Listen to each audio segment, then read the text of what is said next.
하셨습니다. 우리 한번 따라합시다. 예수 부활 내 부활, 예수 승리 내 승리. 옆에 분들하고 예수님 부활하셨습니다. 우리도 부활할 것입니다. 부활이라는 말은 죽은 사람이 살아났다는 뜻입니다. 부활은 기독교 복음에서 매우 중요한 의미를 가집니다. 만일 부활이 없었다면 기독교는 존재할 수 없었을 것이고 세계 제1의 종교가 될 수도 없었을 것입니다. 기독교는 이 세상에 있는 수많은 종교 중에 유일한 부활의 종교입니다. 다른 종교는 모두 교주의 무덤을 만들어 놓고 잘 꾸며 놓고 경배합니다. 그런데 예수님의 무덤은 빈 무덤입니다. 부활하셨기 때문입니다. 예수님은 자신이 예루살렘에 올라가서 고난을 받고 십자가에 못 박혀 죽은 후에 3일 만에 다시 살아날 것을 여러 번 말씀하셨습니다.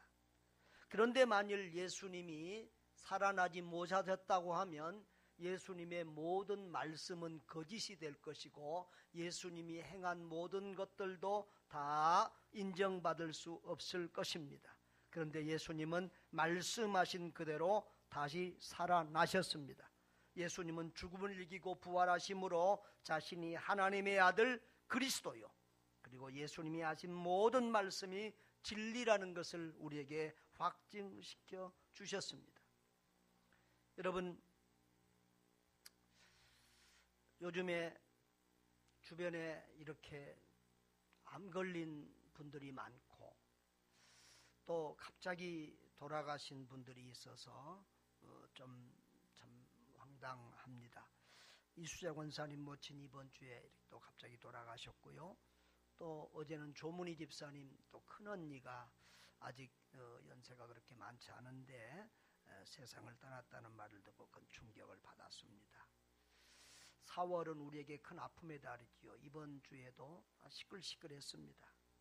자식을 잃은 그 세월호의 한은 아직도 치유될 길이 없습니다. 여러분, 사람들이 가장 무서워하는 것이 무엇이겠습니까? 죽음이죠. 사람들이 가장 슬퍼하는 일이 무엇일까요? 죽음입니다. 이번 주에 유수자 권사님 어머니 돌아가셨는데 몇 시간을 우는지 그냥 통화를 못했어요. 밴드에다가 장례식 어딘지 빨리 올려야 되는데 몇 시간을 우느라고 전화를 잘 안 받아. 아무튼 그렇게 무서운 것이 죽음이고 그렇게 슬픈 것이 죽음입니다. 죽음은 과학이 아무리 발달해도 정복할 수 없는 가장 무서운 장군입니다. 아무도 이 죽음을 이길 사람이 없습니다. 그런데 이 죽음을 이긴 승리자들이 있습니다. 예수 그리스도입니다.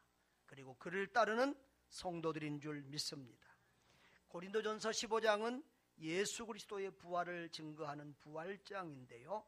이 부활장의 메시지는 크게 세 가지로 메시지를 제가 오늘 정리하려고 합니다. 첫 번째는 그리스도께서 우리를 위하여 죽으시고 다시 살아나심을 믿으라. 이것이 바울 사도가 고린도 교인들에게 준 메시지의 첫 번째 핵심입니다. 여러분, 복음의 핵심은 십자가의 죽음과 부활입니다. 고린도전서 15장 3절 4절 우리 다 같이 한번 읽어볼까요? 내가 받은 것을 먼저 너희에게 전하였노니 이는 성경대로 그리스도께서 우리 죄를 위하여 죽으시고 장사 지낸 바 되셨다가 성경대로 사흘 만에 다시 살아나사 그랬습니다. 구약 성경에서 예언되고 예수님이 말씀하신 대로 예수님은 우리 죄를 대신하여 십자가 위에서 죽으시고 그리고 무덤에 장사되었지만 죽은 지 사흘 만에 다시 살아나신 줄 믿습니다. 할렐루야. 사흘이면 며칠이에요? 사흘이면 며칠입니까? 3일이에요. 그런데 어떤 사람은 사흘이라고 4일인 줄 알아. 한글을 제대로 공부하셔야 돼요. 사흘은 3일이에요. 예수님은 죽은 지 3일 만에 만 3일도 안 돼요. 시간으로 보면 이렇게 다시 살아나셨습니다.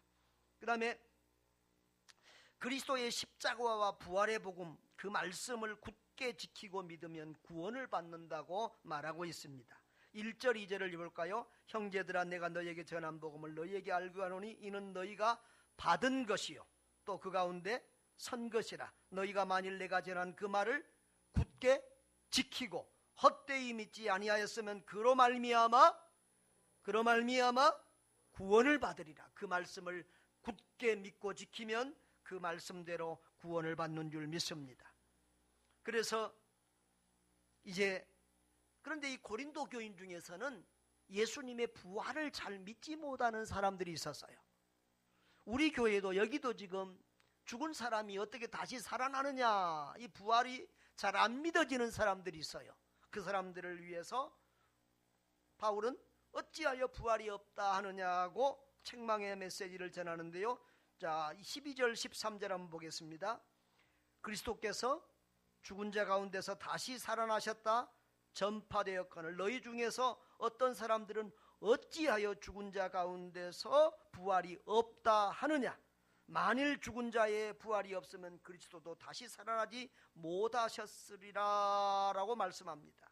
부활을 믿지 못하는 자들을 책망하고 있습니다. 그러면서 바울은 계속해서 예수 그리스도의 부활이 없다면 우리의 신앙은 헛것이고 전파하는 것도 헛것이고 너희 믿음도 헛것이고 우리는 다 거짓 증인으로 이렇게 판정을 받을 것이다 라고 했습니다.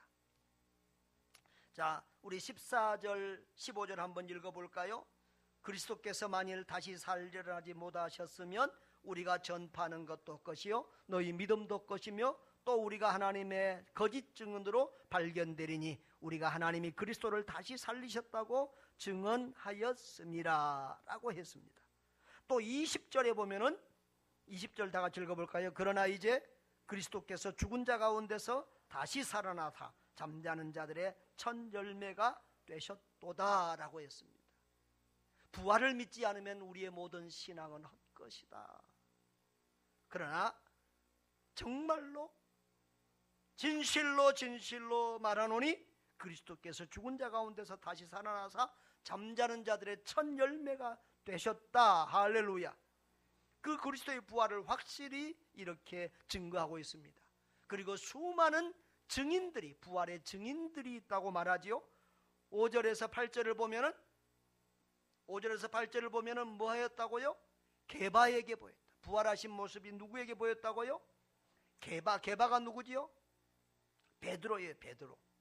그리고 12제자에게 보였고 그 후에 500여 형제, 그러니까 부활을 본 사람이 한둘이가 아니고 최소한 500명이 넘는다 그 말이죠. 그 중에 대다수가 이 고린도서가 기록될 때까지 살아있었고 어떤 사람은 잠들었다, 죽었다 이거죠.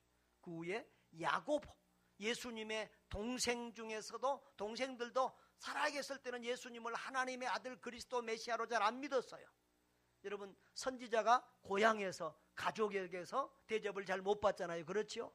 그런데 그 동생 야고보도 보에게도 보이니까 그 야고보가 예수님을 그때부터 믿고 신실하고 충성된 일꾼이 되어서 예루살렘 교회의 수장이 되고 그리고 야고보서를 기록하는 기록자가 되어집니다. 그 후에 모든 사도에게도 보였고 맨 나중에 만삭되어 달수를 채우고 나지 못한 조산나 같은 그런 나에게도 보였다. 그 나는 여기 있는 내가 아니고 바울입니다. 바울. 왜 바울은 자기를 그렇게 표현했냐 그러면은 예수님의 제자로 직접 따라다니고 배운 사람도 아니고 맨 나중에 부활의 주님을 만났기 때문에 그래요. 바울도 이 성경을 기록하고 있는 바울 사도도 예수님의 부활을 목격했다는 거예요. 아멘. 자, 그런데 바울은 이 성경에서 부활의 두 가지 의미를 우리에게 보여주고 있는데요. 부활이라고 하면 1차적으로는 죽은 육체가 다시 살아나는 것을 말하지요. 그러나 예수 그리스도를 믿음으로 구원받는 것, 영생을 얻는 것을 포함하는 의미로도 기록이 되고 있습니다. 자, 죽은 육체가 다시 살아났다. 부활의 첫 번째 의미입니다. 예수님은 죽은 지 몇일 만에 살아났다고요? 3일 만에 다시 살아나셨다라고 했습니다. 그리고 우리의 육체, 예수님은 3일 만에 부활하셨는데 우리는 얼마 만에 부활해요? 우리의 육체는 언제 부활하냐 그러면은 우리의 영혼은 죽은 대로 바로 천국 가지만 우리의 육체는 예수님의 재림 때에 부활해요. 그래서 고린도서 15장 51절에서 54절에 보면은 거기 나팔 소리가 나매 죽은 자들이 썩지 아니할 것으로 다시 살고 우리도 변화되리라 그랬죠. 예수님 재림 때에 우리가 부활하는데 부활되는 순서가 어떠냐 그러면은 먼저 죽어있던 사람들, 죽은 사람들이 먼저 그 무덤을 헤치고 부활해요. 그 다음에 그때 예수님 재림 때 살아있는 사람들이 이제 지금의 육체와는 다른 신령한 부활체로 변화가 되어요. 아멘. 그런데 그 부활체는 어떤 거냐? 썩지 않는다, 죽지 않아요. 부활체는 썩지도 않고 죽지도 않은 신비한 몸인데 예수님 부활하신 모습을 보면은 저 문이 꽁꽁 잠겼는데도 문 사이로 쑥 들어와. 그런데도 살이 있고 뼈가 있고 음식도 잡숴. 신비하죠. 시공간을 초월하는 그런 신비한 부활체를 입을 날이 온다는 것을 믿으시기를 바랍니다. 그런데 우리가 지금까지 부활하면은 예수님 재림할 때 먼 훗날로 생각하니까 좀 실감이 안 나요. 그런데 이 부활이라고 하는 것은 다시 산다는 의미인데 이것은 우리가 죽어도 다시 산다, 죽어도 영생한다는 그런 의미까지 포함하고 있다는 거예요. 15장 19절을 한번 읽어볼까요? 만일 그리스도 안에서 우리가 바라는 것이 다만 이 세상의 삶뿐이면 모든 사람 가운데 우리가 더욱 불쌍한 자이리라. 여러분, 그러니까 우리 그리스도인의 삶은 이 세상의 삶뿐만 아니라 무슨 삶이 있다? 내세의 삶이 있다는 거예요. 아멘. 우리는 이 세상에서 끝날 사람이 아니라 천국에서 영원히 살 사람들이라, 그런 말이지요. 그래서 요한복음 11장 25절에 26절에도 예수께서 이르시되 나는 부활이요 생명이니, 다 같이요. 나를 믿는 자는 죽어도 살겠고 무릇 살아서 나를 믿는 자는 영원히 죽지 아니하리니 이것을 내가 믿느냐. 아멘.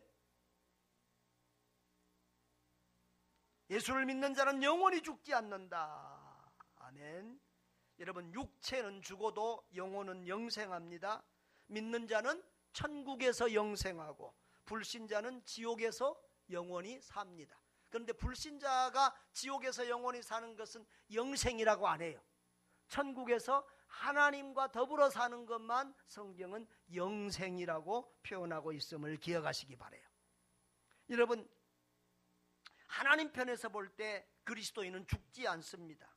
그래서 믿는 자는 영원히 죽지 않는다고 그렇게 말씀하신 거예요. 근데 성경은 그리스도인의 죽음을 죽음이라고 안 하고 잠잔다 이렇게 표현한 것이 뭐 한다고요? 잠잔다. 마태복음 9장 24절 한번 볼까요? 마태복음 9장 24절을 보면은 야이로의 딸 소녀가 죽었는데 이르시되 물러가라. 이 소녀가 죽은 것이 아니라 잔다. 사람들은 죽었다고 울고불고 해요. 실제로 우리 개념에서 보면 죽은 거예요. 그런데 예수님은 뭐라고 그래요? 잔다 그랬어요. 그리고요, 요한복음 11장 11절 한번 볼까요? 거기 보면은 예수님이 내 친구 나사로가 잠들었도다. 내가 깨우러 가노라 그랬어요. 그러니까 제자들이 그럼 안 죽고 잠들었으면 낫겠네요, 깨나겠네요 그랬어요. 그러니까 예수님이 죽었다, 죽은 거다 그렇게 말씀해 주었어요. 여러분, 예수님은 이렇게 죽음을 잠잔다라고 표현했어요. 우리 고린도서 15장에도 그런 구절이 4군데나 있는데 한번 볼까요? 자, 멀리 가지 말고 6절 한번 봅니다. 6절 보면 그 후에 500년 형제에게 일시에 보이셨나니 그 중에 지금까지 대다수는 살아있고 어떤 사람은 잠들었으며, 죽었다는 거예요. 잠들었어요. 그 다음에 18절 또한 그리스도 안에서 잠자는 자, 그리스도 안에서 죽은 자를 잠자는 자라고 말하고 있어요. 20절에 그러나 이전에 그리스도께서 죽은 자 가운데서 다시 살아사 잠자는 자들의 첫 열매가 되었도다. 우리 믿는 자들은 잠자는 자다. 52절에 보면 나팔 소리하면서 죽은 자들이 썩지 아니할 것으로 다시 살아나고 우리도 변화되리라 이렇게 말씀하고 있습니다. 51절인가 본데 51절인데 52절로 되어 있네. 보라 내가 너에게 이 비밀을 말하는 우리가 다 잠잘 것이 아니요 마지막 나팔의 순식간에 호련히 변화되리라. 이렇게 네 군데나 고린도서 15장에도 우리 그리스도인의 죽음을 잠잔다라고 표현하고 있습니다. 여러분, 실상 사람의 영혼은 죽지 않습니다. 그리스도인의 죽음은 잠자는 것과 같습니다. 저는 장례식을 하면서 어느 날 그걸 깨달았어요. 아하, 하나님이 이 땅에 사는 우리를 천국으로 이사 보내는 그 과정이 바로 죽음이라는 거구나. 여러분, 이삿짐센터 이사하시죠? 우리가 이사하는 방법이, 천국으로 이사가는 방법이 죽음이라니까요. 그래서 우리가 이 땅에서 잠들면은 어디서 잠을 깨요? 천국에서 잠을 깨요. 그것이 그리스도인에게 죽음이에요. 우리는 죽지 않고 천국으로 이사가서 천국에서 영원히 사는 것인 줄 믿으시기를 바랍니다. 여러분, 예수를 믿는 참 그리스도인은 살아도 천국이요 죽어도 천국입니다. 이 땅에서도 천국의 기쁨을 누리고 행복하게 살고, 죽어서도 천국의 영원한 행복, 부족함이 없는 완전한 만족을 누리며 사는 것이 참된 그리스도인입니다. 아멘. 목사님, 나는 그렇게 행복하지 않는데요. 그러면 예수님을 더 진하게 만나시기를 바라요. 이 세상이 천국은 아니지만 예수를 믿는 사람은 이 세상에서 천국을 만끽하고 살 수 있어요. 자, 그러면 이 부활을 믿는 자의 삶은 어떻게 되느냐? 부활을 믿는 자는 어떻게 살아야 되느냐? 오늘 성경이 말하고 있는데요, 세 가지를 봅니다. 첫째는 죽음을 두려워하지 않는 사람들이 됩니다. 뭘 두려워하지 않아요? 이 세상 사람들은 다 죽음을 두려워한다고 그랬죠? 그런데 그리스도인은 죽음을 두려워하지 않아요. 그리스도인은 죽음을 정복한 사람들이에요. 그래서 부활신앙, 영생의 확신을 가진 사람들은 죽음을 두려워하지 않고 죽음을 호령하고 조롱합니다. 우리 고린도서 15장 55절 57절 한번 읽어볼까요? 시작. 사망아, 너의 승리가 어디 있느냐? 사망아, 내가 쏘는 것이 어디 있느냐? 사망이 쏘는 것은 죄요, 죄의 권능은 율법이라. 우리 주 예수 그리스도로 말미암아 우리에게 승리를 주시는 하나님께 감사하노니. 할렐루야. 사망아, 사망아, 내가 쏘는 것이 어딨냐 하고 이렇게 사망을 호령하고 조롱하는 것이 바로 그리스도인들입니다. 우리 주 예수 그리스도로 말미암아 우리에게 승리를 주시는 하나님, 그랬습니다. 여러분, 예수 그리스도를 믿지 않고는 죄를 이길 수 없고 죽음을 이길 수 없습니다. 예수 그리스도를 통하지 않고는 우리는 죽음을 이길 수 없습니다. 사망이 쏘는 것이 뭐라고 그랬어요? 사망이 쏘는 것이 죄라고 했습니다. 여러분, 이 말은 죄 때문에 사망이 왔다는 거예요. 왜 우리가 죽느냐? 하나님은 우리를 영생할 수 있는 존재로 만들었어요. 그런데 하나님께서 아담에게 선악을 알게 하는 나무의 열매는 먹지 말라, 내가 먹는 날에는 반드시 죽으리라 라고 했는데, 아담이 하나님의 말씀을 믿지 않고 불순종했습니다. 그래서 아담 이후의 모든 사람은 죽음 아래 태어나게 된 것이지요. 그런데 예수님께서 십자가에 죽으시고 부활하심으로 우리의 죄 문제를 해결하신 줄 믿습니다. 아멘. 자, 보십시오. 21절, 우리 여기는 안 찾아놨는데 21절 22절 한번 보실래요? 21절 22절. 자, 사망이 한 사람으로 말미암았으니 그 한 사람이 누구지요? 21절에 사망이 한 사람으로 말미암아 그 한 사람이 누구예요? 아담이에요. 아담. 죽은 자의 부활도 한 사람으로 말미암아 그 한 사람은 누구예요? 예수 그리스도지요. 자, 22절에 더 설명해 놨습니다. 시작. 다 같이 읽어봅니다. 아담 안에서 모든 사람이 죽음같이 그리스도 안에서 모든 사람이 삶을 얻으리라. 할렐루야. 아담은 우리 모두를 죄에 빠뜨려서 다 죽게 만들었어요. 그런데 예수님은 우리의 모든 죄를 지고 십자가에 죽으심으로 부활하심으로 우리 모두 믿는 자들을 살려주시고 부활케 하시는 줄 믿습니다. 또 죄의 권능은 율법이라고 했어요. 여러분, 하나님이 정하신 법이 있어요. 이 선악을 알게 하는 나무를 먹는 날에는 어떻게 되리라? 죽으리라 그랬어요. 반드시 죽으리라 그랬어요. 그리고 성경에 죄의 싹은 사망이라 그랬어요.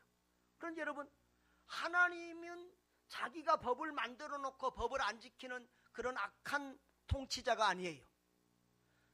하나님은 말씀하신 것을, 정하신 법을, 율법을 반드시 지키시는 분이세요. 그래서 그 죄의 싹은, 죄는 뭔 값을 치러야 돼요? 죄는 죽음이라는 값을 치러야 돼요. 그런데 그 값을 우리가 안 치르고 누가 대신 치렀다고? 예수님이 우리 대신 그 죄의 싹, 죄의 값을 십자가에서 치른 줄 믿습니다. 그래서 예수님은 십자가에서 우리 죄값을 다 치르시고 그 사명, 그 율법을 완수하셨습니다. 그리고 십자가 위에서 내가 다 이루었다라고 선언하셨습니다. 할렐루야. 여러분, 모든 사람들은 죽음 앞에서 벌벌 떱니다. 그런데 그리스도인들은 이 세상에서 죽음을 두려워하지 않는 유일한 사람들입니다. 요즘 내 주변에 암 환자들이 많습니다. 우리 성도들도 그렇지만 우즈벡에서 제일 친하게 가까이 지냈던 우리 조펄 선교사님, 폐암에 걸렸는데 암이 초기가 아니에요. 폐암이 상당히 생존율이 낮은 암이잖아요. 남궁윤 목사님은 췌장암 걸렸는데, 췌장암은 또 더 생존율이 낮은 암인데 또 4기에다가 혈관이나 다른 데까지 전이가 됐다고 그래요.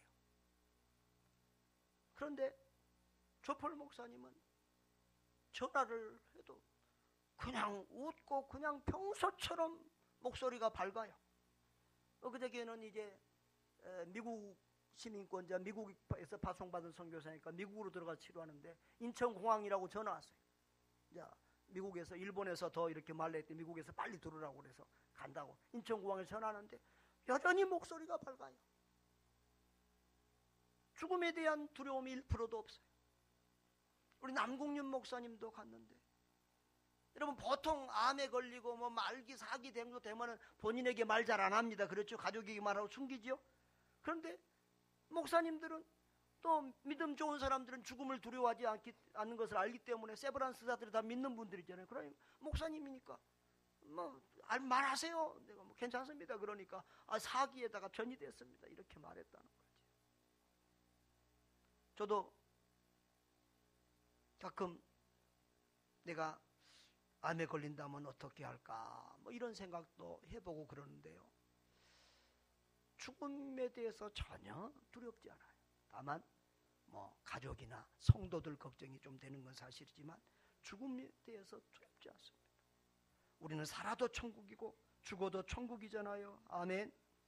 여러분, 우리는 죽음을 두려워하지 않는 사람들이 되었다는 사실을 믿으시기 바랍니다. 아직 그런 믿음에 이르지 못한 분들은 그런 믿음 가지게 되시기를 주의 이름으로 축원합니다. 또한 부활을 믿는 사람들은 죽음을 두려워하지 않고 예수 그리스도를 전합니다. 그리고 나는 죽고 예수로 사는 사람이 됩니다.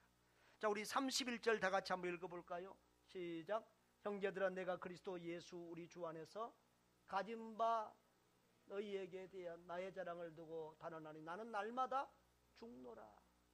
나는 날마다 죽노라 그랬어요. 여러분, 부활장에서 바울은 나는 날마다 죽노라.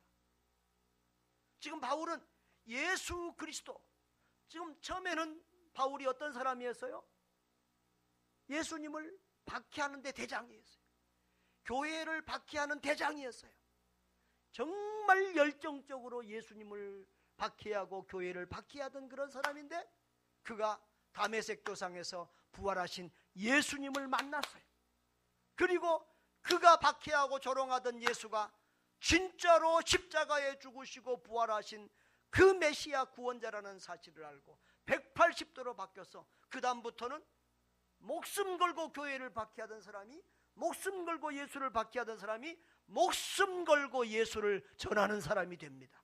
그래서 그 예수를 전하는 선교 사역을 하다가 죽을 고비를 수없이 넘기는, 그래서 나는 날마다 죽노라, 이것이 영적인 죽음만을 말하는 것이 아니라 실제로 육체적으로 날마다 죽는 그런 죽음의 고통을 이겨가면서, 극복해가면서 예수 그리스도를 증거하고 있는 거예요. 그리고 자기의 죄와 자기의 또 허물을 그 마음속에서 일어난 육을 죽이기 위해서 영적으로 날마다 죽는 그런 삶을 살고 있다는 거예요. 그래서 바울은 나는 날마다 죽노라 그러고, 갈라디아서 2장 20절에서는 나는 내가 그리스도와 함께 십자가에 못 박혔다, 그렇게 고백하는 것입니다. 그래서 바울은 나는 죽고 예수로 사는 사람이 되었습니다. 한번 따라 합시다. 나는 죽고 예수로 사는 사람.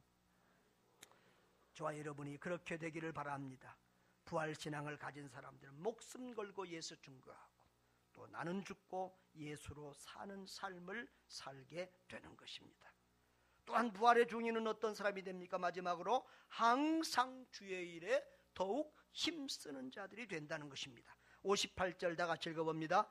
그러므로 내 사랑하는 형제들아, 견실하며 흔들리지 말고 항상 주의 일에 더욱 힘쓰는 자들이 되라. 이는 너희 수고가 주 안에서 헛되지 않은 줄 알미라.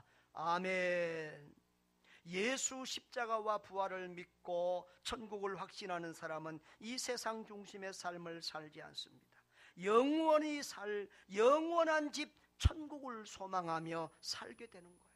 여러분, 잠깐 살다 갈 곳에 모든 힘과 생각과 모든 것을 다 쓰고 영원히 살 곳을 준비하지 않는 사람은 바보입니다. 우리는 천국을 소망하며 천국을 건설하는 삶을 살아야 될 줄 믿습니다. 그래서 예수님은 마태복음 6장에서 보면은 너희 보물을 하늘에 쌓아두라. 이 땅은 좀이 먹고 또 녹슬고 도적이 훔쳐가는 곳이다. 하늘에 너희 보물을 쌓아두라, 그렇게 말씀하고 있는 것을 보게 됩니다. 우리는 천국을 사모하며 주님 앞에 설 날 잘하였도다 착하고 충성된 종아, 내 주인의 즐거움에 참여할지어다 라는 이 칭찬과 축복의 말을 고대하면서 믿음을 지키고 충성을 다하는 삶을 살아야 될 줄 믿습니다. 저는 목회를 하면서 늘 갈등을 하면서 합니다. 가난하고 힘든 성도들, 도저히 남을 도울 만한 여력이 없는 분들이 많습니다. 아픈 몸을 이끌고도 어려운 일들을 해야 되고, 정말 근근히 생활하는 그런 성도들이 선교헌금을 하고 11조를 하고 하는 모습들을 보면 참 눈물이 나고 가슴이 아픕니다.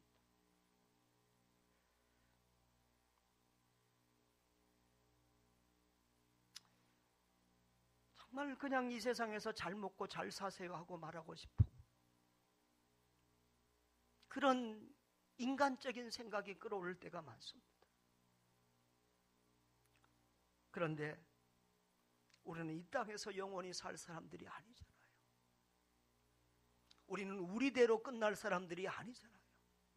우리가 믿음의 씨앗을 잘 심어야 우리 자손대에 복을 받을 줄 믿습니다. 우리가 사는 이 세상은 잠시 잠깐 사는 세상이고, 우리는 천국에서 영원히 살아야 될 사람이잖아요.